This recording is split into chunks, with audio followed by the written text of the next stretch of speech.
आज पार्लियामेंट के इलेक्शन का ये आखिरी जलसा निहाल साहब की रिवायत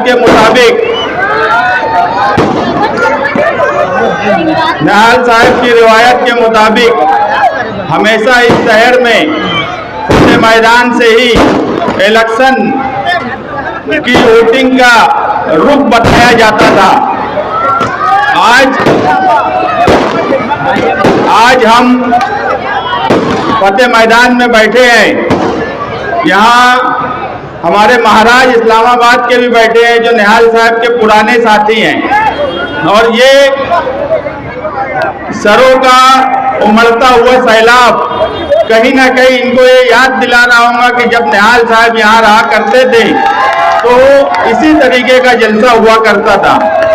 आज इन नौजवानों की वजह से यहाँ जो बुजुर्ग बैठे हैं निहाल साहब के साथी, उन्हें मुझे यकीन है कि निहाल साहब की याद जरूर आ रही होंगी।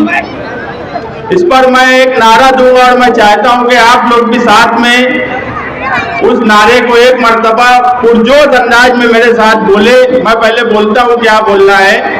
दबदबा था, दबदबा है, दबदबा बना रहेगा। मैं चाहता हूं मेरे साथ एक मर्तबा पूरा मजमा ये बोले, दबदबा था, दबदबा है, दबदबा बना रहेगा। ये निहाल साहब की सरजमीन है। और पार्लियामेंट इलेक्शन 2024 मैं ये मानता हूं कि तुम किसी मेंबर ऑफ पार्लियामेंट को चुनकर नहीं देने वाले, तुम कोई प्रधानमंत्री नहीं बनाने वाले। ये इलेक्शन तुम्हारे वजूद की लड़ाई है। ये इलेक्शन तुम्हारे संविधान को बचाने का इलेक्शन है, किसी पार्टी का इलेक्शन नहीं है। ना ये इंडिया अलायंस को जिताने का इलेक्शन है, ना ये बीजेपी को हराने का इलेक्शन है। ये इलेक्शन सिर्फ और सिर्फ अपने वजूद को बचाने का इलेक्शन है। मुझे नहीं लगता कि हिंदुस्तान में 10 साल से जो हो रहा है, मैं अगर वो बात यहाँ से बोलूँगा तो वो किसी के लिए नई बात नहीं होगी। हर आदमी, उसमें कोई मजहब का सवाल नहीं है। हिंदू मुसलमान हर मजहब के लोग ये महसूस कर रहे हैं कि इन 10 सालों में उनका वजूद इस मुल्क में खत्म हो रहा है। ये अपना वजूद बचाने की लड़ाई है। हमने जिंदगी भर कांग्रेस के खिलाफ लड़ाई लड़ी, मगर आज ये वक्त वो लड़ाई लड़ने का नहीं है। आप 20 मई को सोबत आई बच्चाओं के 2 नंबर बटन को दबाकर उन्हें भारी अक्सरियत से कामयाब करें। इसके बाद मैं जो महसूस कर रहा हूं कि सबसे पहले जब इलेक्शन शुरू हुआ तो तुमने ही संविधान सुरक्षा यात्रा निकाल के इलेक्शन की शुरुआत की। उस वक्त भी हमने तमाम ही सियासी पार्टी, मजहबी तंजीमों को उस प्रोग्राम में बुलाया ताकि ये मैसेज जाए कि हम में इत्तेहाद है, और वो मैसेज हमने दिया। उसी का नतीजा है कि आज शहर में एक इलेक्शनी माहौल धीरे धीरे बना, और ये ठाटे हुए मारता हुआ जो समुंदर है, ये उसकी एक निशानी है। मैं ये देख रहा हूं कि ये महाराष्ट्र, अगर मैं कहूं कि इस मुल्क में अगर बदलाव आएगा तो इस मर्तबा महाराष्ट्र से आएगा। आप यकीन मानो, एक वक्त जब अभी पिपल गांव में मोदी वजीर आजम आए तो मैं लाइव सुन रहा था। मैंने इससे पहले 10 सालों में नहीं देखा कि उनके सामने कोई खड़ा होकर ये बोल रहा है कि प्याज पर बोलो, तो वो बोल रहे हैं जय श्री राम, जय श्री राम। वो बोल रहा है प्याज पर बोलो। हमको इनके जय श्री राम पे भी कोई एतराज नहीं है और कभी नहीं रहेगा। हमको एतराज है नत्थू राम पर। ये मुंह में राम और बगल में नत्थू राम की जो पॉलिसी है, हमें उस पर एतराज है। हम हमेशा बोले कि ये मुल्क गांधी की विचारधारा पे चलने वाला मुल्क है, और गांधी की सोच ही जो है इस मुल्क को आगे पहुंचाएंगी। अगर मैं कहूं कि 2024 का इलेक्शन आजादी का इलेक्शन है, गांधी ने तुमको आजादी दिलाई, मगर गांधी ने कभी इस मुल्क में वोट नहीं दे सके। 1947 में फिरका परस्तों ने गांधी को कत्ल किया और पहला इलेक्शन पार्लियामेंट का 1952 में आया। हमें गांधी के लिए वोट देना है, हमें मौलाना अब्दुल कलाम आजाद के लिए वोट देना है, हमें निहाल साहब के लिए वोट देना है। कल प्रचार 5 बजे खत्म होगा। यहाँ पर बैठा हुआ हर आदमी अगर अपने अपने महल्ले से वोट निकाले, माओ बहनों से रिक्वेस्ट करे और वोट का परसेंटेज पिछले तमाम पार्लियामेंट के इलेक्शन का अगर रिकॉर्ड तोड़ देता है तो आप जीतेंगे। वोट जो है, वोट कोई मामूली हक नहीं है हमारा। आप समझ लो दस्तूर ने हमें वोट का हक क्या दिया है। एक वजीर आजम भी अगर बूथ पर जाता है तो एक ही वोट देता है, और यहाँ बैठा हुआ आदमी भी जाएगा तो एक ही वोट देगा। मैं भी जाऊंगा तो एक ही वोट दूंगा। जब पोलिंग बूथ पर तुम पहुंचेंगे तो तुम यकीन मानो कि उस वक्त वजीर आजम भी तुम्हारी ही तरह एक वोट देने वाला होगा, तुम भी एक वोट ही देने वाले होंगे। ये हक हमें दस्तूर ने दिया है, और अगर वापस बीजेपी सरकार आई तो ये हक हमसे छीना जाएगा। आपको ये हक आपके लिए नहीं, आपके बच्चों के लिए, उनके मुस्तकबिल के लिए ये हक को कायम रखना है। अगर वोट आपकी है और वो पोलिंग बूथ पर नहीं गई तो आप जीरो है। आपको कोई हक नहीं पहुंचता कि फिर इस मुल्क में अगर जुल्म हो रहा है उस पर बोलने का, उस पर एतराज करने का। एतराज वही आदमी करे, वही औरत करे जो पोलिंग बूथ पर जाकर वोट दे। अगर आप पोलिंग बूथ पर जाकर वोट नहीं देते और उसके बाद 5 साल बोलते हो कि ये जुल्म हो रहा है, बिल्किस बानो से लेकर आसफा तक इस मुल्क में कभी ऐसा नहीं हुआ कि बिल्किस बानो के कातिलों को रिहा किया गया। इस पर ही बस नहीं था, रिहा करने के बाद उनका फूल हार किया गया, उनको पेड़े लड्डू खिलाए गए। ये समझ लो इस मुल्क की आत्मा उस दिन मर गई थी जिस दिन उन जालिमों को, जो बिल्किस बानो के पेट में प्रेग्नेंट औरत को मारा गया, उसके बच्चे को मारा गया, उसके पूरे खानदान को कत्ल किया गया। ऐसे जालिम लोगों को जिस वक्त निकाला गया जेल से, उनका फूल हार करना, उनको पेड़ा खिलाना, और उस पर अगर आप एतराज करते हो तो उसी वक्त आपका एक एतराज हक बजानिब होगा जब आप पोलिंग बूथ पर जाएंगे और वोट देंगे। अगर आप घर पर बैठे हो, कोई वजह से वोट नहीं देते, तो आप समझ लो सिर्फ ये आपका नुकसान नहीं है, ये पूरे मुल्क का नुकसान है, आपके बच्चों का नुकसान है। मेरी आपसे गुजारिश है कि आप 20 मई को वक्त निकालकर वोट देने के लिए पूरा शहर जाए। ऐसा लगना चाहिए कि कोई त्योहार है, आजादी का जश्न मनाया जा रहा है 20 मई को। वो जश्न का माहौल तुमको इस शहर में बनाना है, और मुझे यकीन है कि ये सिर्फ निहाली वर्कर इस शहर का कर सकता है, और वो दम सिर्फ तुम में है। मगर अगर तुम यहाँ से जाने के बाद, सब सुन लेने के बाद घर बैठ गए और कुछ नहीं करे, तो ये मान लेना तुम्हें कभी एतराज किसी बात पर नहीं होना चाहिए, कितनी भी नाइंसाफी हो, कितना भी जुल्म हो। कल जो है मालेगांव शहर में यूपी के योगी बाबा आ रहे हैं। मैं बड़ा हैरान हो गया आज जब मोती बाग नाके की रोड से गुजरा, वहां पर कारपोरेशन ने उर्दू में और मराठी हिंदी में बोर्ड लगाया हुआ था नाम का रास्तों का। क्या है ये योगी बाबा के आने के बाद उर्दू की पार्टी साइन बोर्ड की हटा दी गई? क्या उर्दू से इतराज है? ये समझते हैं उर्दू मुसलमानों की जबान है, उर्दू हिंदुस्तान की जबान है, उर्दू किसी मजहब की जबान है ही नहीं।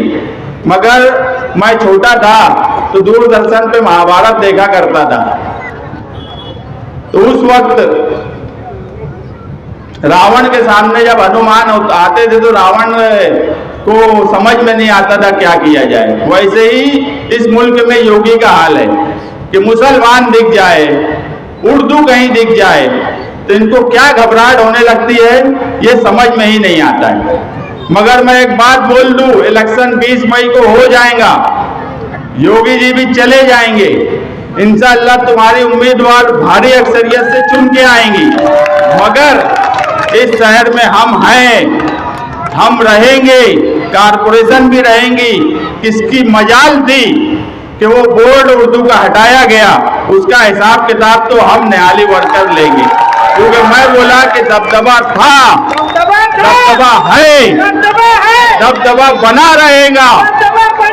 इस मुल्क में, इस शहर में अगर कोई ये समझता है कि किसी लीडर के आने पर वो इस शहर की शनाख्त मिटाएगा, तो उस कारपोरेशन से भी निपटना हम जानते हैं। मैं आपसे दोबारा ये गुजारिश करूंगा कि वोट आपका हक उस वक्त तक है जब वो पोलिंग बूथ पे जाएगा। आप जब पोलिंग बूथ पर जाओ, बटन 2 नंबर की दबाओ, तो आप यकीन मानना कि उस वक्त ही इस मुल्क को इंसाफ मिलेगा, आपकी नस्लों को इंसाफ मिलेगा। घर बैठे हुए वोट नहीं देकर अगर आप नाइंसाफी पर और किसी भी अत्याचार पर कोई बात बोलते हो तो आप जीरो हो। आप ना अपने मुल्क के लिए हो, ना अपने खानदान के लिए हो। आप वोट देने जाइए, आप वोट देने जाइए, आप वोट देने जाइए। इतनी गुजारिश करके मैं अपनी बात खत्म करता हूँ। मालेगांव शहर के जिम्मेदारान भाई, मस्जिद करीब में है, एहतराम करें।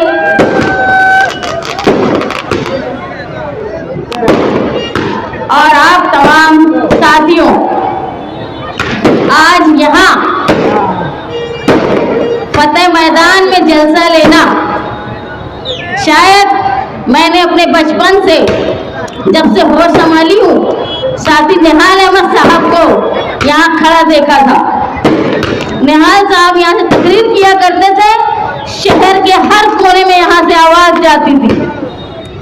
मैं मानती हूँ कि मालेगांव शहर एक ऐसा सियासी सूझबूझ रखने वाला शहर है कि जिसने साथी निहाल अहमद के साथ ऐसी मोहब्बत निभाई कि वो निहाल अहमद का वर्षा, वो ताकत पीढ़ियों से दी जा रही है कि आप लोगों की ताकत की वजह से आज मैं सालों बाद निहाल अहमद की जगह पे खड़ी होकर तकरीर कर रही हूँ। ये सारी ताकत ये आप लोगों की है, निहाली वर्करों की है। इसीलिए हम लोग दूर से कहते हैं कि दबदबा था, दबदबा है और दबदबा आगे भी रहेगा, वो आप लोगों की वजह से। बताओ भाई कि आज तक मालेगांव की सियासत में पीढ़ियों से चले आए ऐसे वर्कर नहीं होंगे। हमारे पास आज भी वो वर्कर हैं जिनके परदादा भी हमारे साथ थे, साहब के साथ थे, दादा भी थे, वालिद भी थे और उनके लड़के भी हमारे साथ हैं। ऐसी खुशनसीबी शायद इस किसी सियासी खानदान को किसी ने दिया होगा जो मालेगांव शहर साथी निहाल अहमद को दे रहा है। आप लोगों का यहाँ आना, हमारी इलेक्शन में हिस्सा लेना, सबसे अहम बात यह है कि हिंदुस्तान का दस्तूर खतरे में और हिंदुस्तान के दस्तूर को बचाने की जिम्मेदारी सबसे बड़ी इसके कंधों पे है, जिसको सबसे कमजोर कौम मानी जाती है, तुम्हारे कंधों पे है, अक़लियत के कंधों पे है। हम हिंदुस्तान में मान लो कि 140 करोड़ की आबादी में हम 12-14% वालों के ऊपर ये जिम्मेदारी है कि हम संविधान को बचाएं। और आज तक इस कौम ने हमेशा से हिंदुस्तान के खूबसूरत दस्तूर को बचाने की कोशिश की है और बदले में हमको क्या मिला? वो जो शेर है एक अल्लामा इकबाल का, बर्क गिरती है तो बेचारे मुसलमानों पर। ये तकलीफ हमारी है कि हमने आज हमको हमारी सियासत में ओढ़ देने का मजबूरी का सौदा माना जा रहा है। आप बुरा मत मानना, लेकिन हमारी दिली तकलीफ है ये कि हमको हरिशंकर महाले के बाद से और खास तौर पे 2014 के बाद से हमको कोई पसंदीदा उम्मीदवार को हमने वोट नहीं दिया। हमने किसको हराना है तो जो जीतने वाला है उसको मजबूरन वोट दिया। और इसकी जिम्मेदार मैं मानती हूँ, जब जनता दल सेकुलर के रहनुमा देवी गौड़ा उन्होंने बीजेपी के साथ पैक्ट किया तो हमने जनता दल छोड़ने का फैसला किया। उस वक्त तमाम पार्टी के जिम्मेदारान, चाहे वो शिवसेना हो, चाहे राष्ट्रवादी हो, चाहे कांग्रेस हो, वो आए हम लोगों के पास कि भाई हमारी पार्टी में शामिल हो। लेकिन हम लोग तब भी कांग्रेस में जाना पसंद नहीं किए थे और अब भी जाना पसंद नहीं करेंगे और इंशाअल्लाह आगे भी जाना पसंद नहीं करेंगे, क्योंकि हिंदुस्तान में आप जो 2014 के जो हालात आए ना, उससे पहले साथी निहाल अहमद साहब कहा करते थे कि मैं महसूस करता हूँ कि हिंदुस्तान में जिस तरह कांग्रेस छोटी और इलाकाई पार्टियों को खत्म करने का काम कर रही है, उसकी वजह से एक वक्त ऐसा आएगा कि वो भी खत्म हो जाएगी। वो वक्त आ गया है। लेकिन आज कौन उनको संभाल रहा है? यूपी की साइकिल, बिहार के कंदील, आज वही छोटी पार्टियों के ऊपर उनको भरोसा है जो संभाल रहे हैं। मैं ये मानती हूँ कि अगर इंडिया ये अलायंस बना और आज जो हिंदुस्तान में एक भ्रम है कि मोदी का इक़्तिदार खतरे में है, उसकी सबसे बड़ी वजह है जनता परिवार, सोशलिस्ट लोग, वो लोग जो इन्होंने ऐसी हवा बनाई। हिंदुस्तान की सबसे बड़ी रियासत यूपी और अल्हम्दुलिल्लाह मालेगांव शहर में 70% आबादी यूपी से आए हुए लोगों की ही है। तो ऐसा माहौल बनाया कि सबसे बड़ी रियासत में जहां कांग्रेस को खड़े रहने की जगह नहीं थी, वहां अखिलेश यादव ने उनको इस ताकत पहुंचाई कि आज वो हिंदुस्तान भर में एक ताकत बन रही है। हमारी आपसे कोई नाराजगी नहीं है, लेकिन हमारी नाराजगी उस वक्त रहती है कि जब इक़्तिदार में आ जाते हैं तो भूल जाते हैं कि भाई यही अक़लियत थी जो तुमको संभाली, तुमको बनाई और 70 साल हिंदुस्तान में राज करने के काबिल बनाए। मेरी आप लोगों से दरख्वास्त है कि ये इलेक्शन हो जाने के बाद अगर अल्लाह का फैसला रहा और यहाँ से हिंदुस्तान से ऐसे शरपसंद जो अक़लियत को दबाने का काम करते हैं उनका खात्मा हुआ और इंडिया गवर्नमेंट बनी, तो उस वक्त ये मत भूल जाना कांग्रेसियों, ये मत भूल जाना कि हिंदुस्तान में दस्तूर को बचाने का काम मुसलमानों ने ही किया है और वही कर रहे हैं। नियाज़ साहब बोला करते थे कि कांग्रेस में मुसलमानों की ऐसी हैसियत है जैसे बारात में बैंड बाजा वालों की होती है। जैसे दुल्हन का घर आता है, बैंड बाजे वाले बाहर, लड़के वाले अंदर, वैसे ही मुसलमान बाहर गवर्नमेंट में और इक़्तिदार और सब चीज उनका हलवा दूसरी तरफ। लेकिन अब हम ये इंशाअल्लाह ये जो मजबूरी का इलेक्शन है, ये हमारी तकदीर में मैं अल्लाह से दुआ करूं कि ये आखिरी मजबूरी का इलेक्शन होना चाहिए। अब आने वाले इलेक्शन में हम मजबूरी से वोट नहीं देंगे, अब आने वाले इलेक्शन में पार्लियामेंट में हम अपनी पसंद से वोट देंगे। ये ताकत हम बनाएंगे मालेगांव शहर में। आप लोगों ने यहाँ आके इस बात को अहमियत दी कि बोला जाता है कि भाई मुसलमान लोग जो हैं वो फिरका परस्त होते हैं। मालेगांव जो है वो हिंदुस्तान की सबसे बड़ी सेकुलरिज्म की मिसाल है।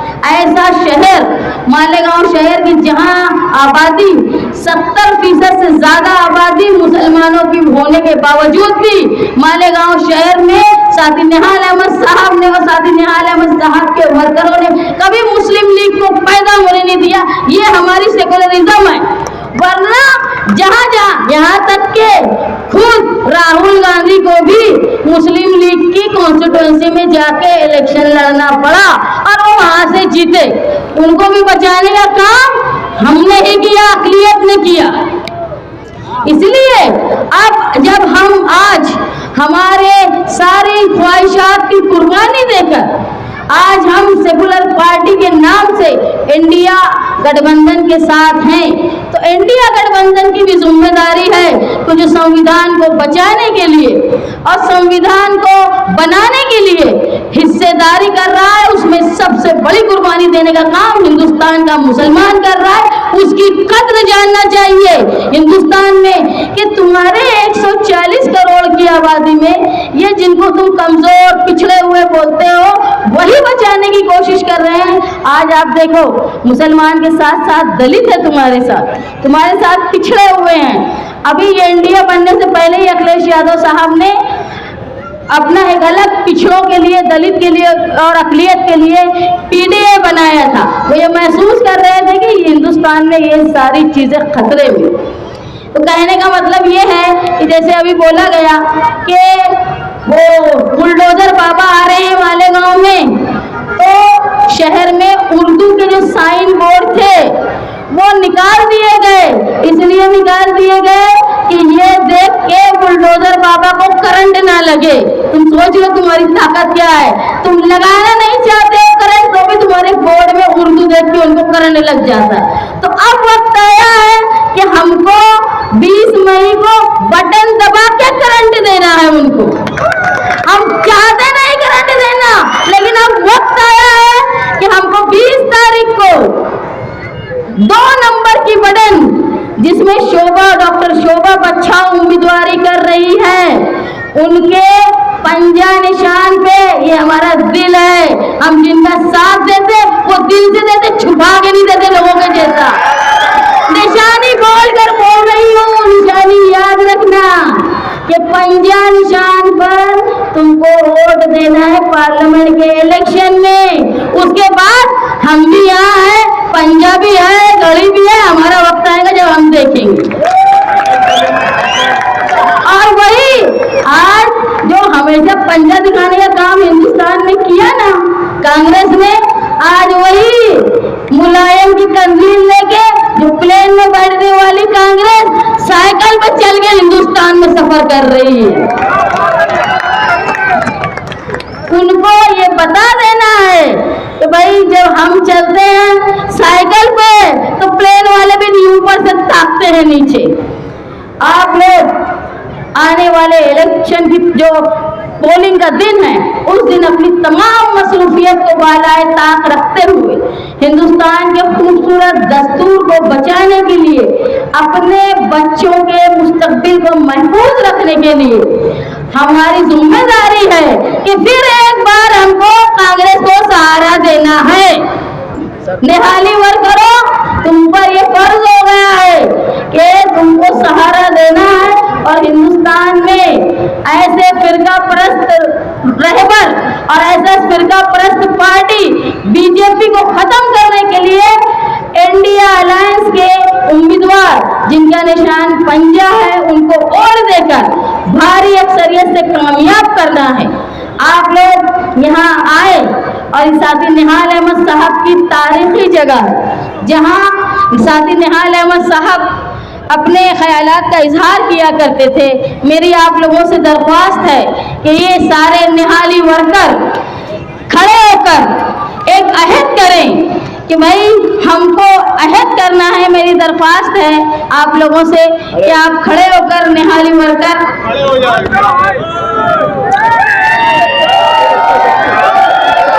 मैं बोलती हूँ, आप लोग उसको दोहराओ, खामोशी इख्तियार कर ले। भाई ये लगना चाहिए, करंट देना है अपने को और ऐसा करंट देना है मालेगांव से कि ये नागपुर के जनसंघी आरएसएस वालों को झटका लगे। तो मेरी जिम्मेदारी निहाली वर्करों की है, मैं बोलती हूँ आप लोग दोहराओ। हम निहाली वर्कर देश की 140 करोड़ आवाम से